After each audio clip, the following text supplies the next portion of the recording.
दें, सीज़फायर उल्लंघन पर पाकिस्तान को भारतीय सेना ने करारा जवाब दिया है और इस जवाब में पाकिस्तान की सेना को काफी नुकसान हुआ है। सीज़फायर उल्लंघन पर पाकिस्तान को भारतीय सेना ने करारा जवाब दिया है। पाकिस्तानी सेना को बड़ा नुकसान हुआ है, सूत्र ये बता रहे हैं। बता दें आपको कि लगातार पिछले कई दिनों से सीज़फायर उल्लंघन के मामले पाकिस्तान बॉर्डर से सामने आ रहे थे और यही वजह है कि भारतीय सेना ने अब बड़ा जवाब दिया है, जिसमें सूत्र ये बता रहे हैं कि पाकिस्तानी सेना को बड़ा नुकसान हुआ है। जवाबी कार्रवाई में पाक सेना को बड़ा नुकसान हुआ है। उधर पाकिस्तान लगातार नियंत्रण रेखा पर तनाव बढ़ाने की साजिश रच रहा है। बुधवार को राजौरी जिले में एलओसी पार से भारतीय क्षेत्र में फायरिंग की गई, जिसका भारतीय सेना की तरफ से मुंहतोड़ जवाब दिया गया है। वहीं पाकिस्तान की इस नापाक हरकत के बाद सीमा पर हाई अलर्ट है।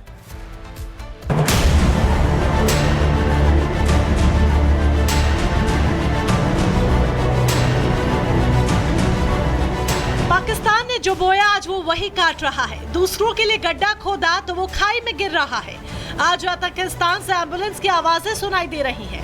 हर तरफ मातम और कोहराम मचा है। पाकिस्तानी झंडे में लिपटे शव के लिए नमाज पढ़ी जा रही है और ये सब उसकी गलती की ही सजा है। बुधवार को पाकिस्तानी सैनिकों ने नापाक हरकत की, एलओसी पर सीज़फायर का उल्लंघन किया तो भारतीय सेना कहाँ कम थी। उसने भी पाकिस्तान को उसी भाषा में जवाब दिया।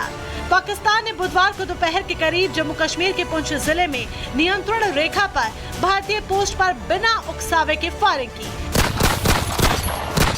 संघर्ष विराम के नियम का उल्लंघन करते हुए 15 राउंड गोलियां दागी तो भारतीय सेना ने भी उन्हें उचित जवाब दिया।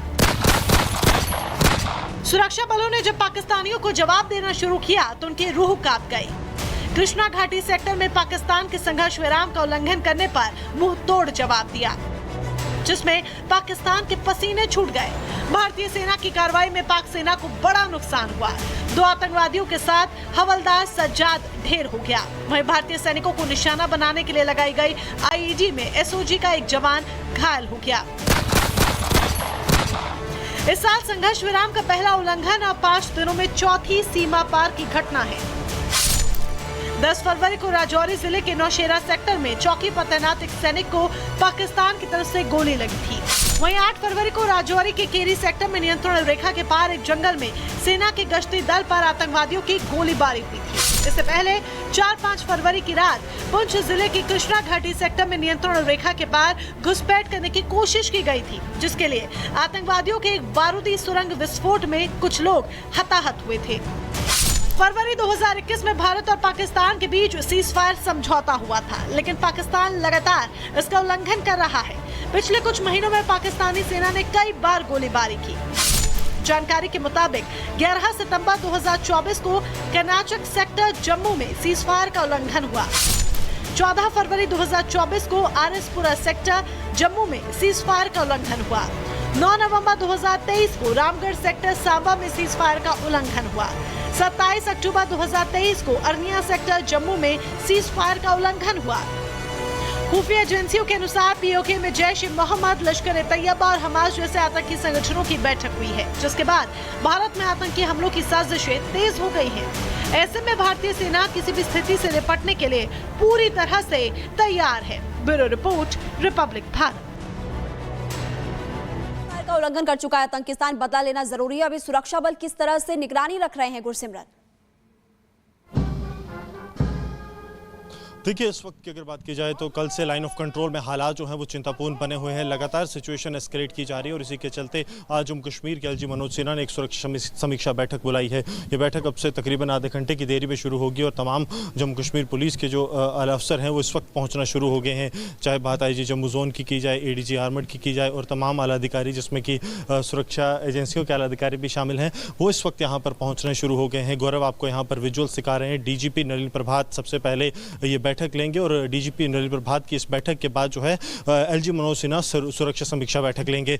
कुल 80 से ज़्यादा जो अधिकारी हैं इस बैठक में मौजूद रहेंगे, जिसमें कि एडीजी रैंक के अधिकारी हैं, आईजी रैंक के अधिकारी, डीआईजी रैंक, एसएसपी और एसपी रैंक के अधिकारी भी शामिल हैं। इस वक्त लगातार आप देखेंगे आईजी जम्मू भीमसेन तूती इस वक्त यहाँ पर मौजूद हैं। गौरव से कहूँगा आपको विजुअल्स दिखाएं कि आईजी जम्मू जो है वो भी इस वक्त यहाँ पर पहुँच चुके हैं इस सुरक्षा समीक्षा बैठक के लिए।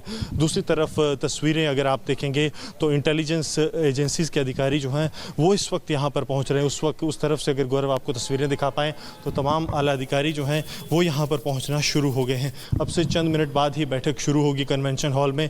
ये जम्मू कश्मीर सरकार के जो सिक्योरिटी विंग है, जो कि इंटेलिजेंस विंग सीआईडी के अधिकारी यहाँ पर पहुँच रहे हैं। तस्वीरें हम आपको लगातार कन्वेंशन सेंटर जम्मू से दिखा रहे हैं, जहाँ पुलिस के तमाम आला अधिकारियों का पहुँचना शुरू हो गया है। बड़ी सुरक्षा समीक्षा बैठक इसे इसलिए माना जा रहा है क्योंकि जम्मू कश्मीर के एलजी मनोज सिन्हा जो हालात इस वक्त चल रहे हैं उन हालात पर चर्चा करेंगे। ठीक है गुरसिमरन, और लगातार बैठकों का दौर जारी है और इस बीच हमने ये भी बताया कि किस तरह से भारतीय सेना ने पाकिस्तान की सेना को मुंहतोड़ जवाब दिया है और इसमें पाकिस्तान की सेना को बड़ा नुकसान भी हुआ है। बाकायदा तारीखें बताई हमने कि 10 फरवरी, 8 फरवरी अलग अलग दिनों में सीज फायर का उल्लंघन किया गया है, जिसमें एक भारतीय सैनिक को गोली लगी, वो घायल भी हुए हैं और इसीलिए भारतीय सेना ने पूरी प्लानिंग के तहत इस सीज फायर उल्लंघन मामले में जवाबी कार्रवाई की है, जवाब दिया पाकिस्तान को, जिसमें पाकिस्तान को बड़ा नुकसान हुआ है, सूत्र ये बता रहे हैं। चलिए बढ़ते आगे, एक और अहम खबर आपको बता दें। इस बीच ट्रेन में तोड़फोड़ पर रेल मंत्रालय सख्त है। जो लोग ट्रेन में तोड़फोड़ करेंगे उनके खिलाफ कड़ी कार्रवाई की जाएगी। पिछले कुछ दिनों में वंदे भारत से लेकर अलग अलग ट्रेनों में तोड़फोड़ की घटनाएं सामने आई थी और सबसे ज्यादा हमले वंदे भारत पर ही हुए थे। पथराव की खबरें वंदे भारत पर लगातार सामने आती रही हैं। यही वजह है कि अब ट्रेन में तोड़फोड़ करने वालों के खिलाफ रेल मंत्रालय सख्त है। और पिछले दिनों प्रयागराज में भी देखा था हमने कि ट्रेन के भीतर घुसने के लिए शीशे तोड़े गए थे और शीशे तोड़कर लोग अंदर घुसने की कोशिश कर रहे थे। एसी कोच के शीशे तोड़े गए थे। तो ऐसे में रेल मंत्रालय अब सख्त है और साफ कह दिया गया है कि जो भी ट्रेन में तोड़फोड़ करेगा उसके खिलाफ सख्त कार्रवाई की जाएगी। आप देखिए इस ट्रेन के भीतर, ये पुराना विजुअल आपको हम दिखा रहे हैं, पुरानी तस्वीर है जिसमें ट्रेन के भीतर लोग बैठे हुए हैं और शीशे तोड़े जा रहे हैं। शीशे तोड़कर ट्रेन के अंदर घुसने की कोशिश की गई, जिसमें लोग अंदर बैठे हुए हैं, उनको भी नुकसान हुआ है और वहीं रेलवे की संपत्ति को भी नुकसान हुआ है, जिस वजह से साफ कह दिया गया रेल मंत्रालय की ओर से कि किसी भी ट्रेन में, फिर वो वंदे भारत है, किसी एसी ट्रेन में, किसी भी ट्रेन में अगर तोड़फोड़ की जाएगी तो सख्त कार्रवाई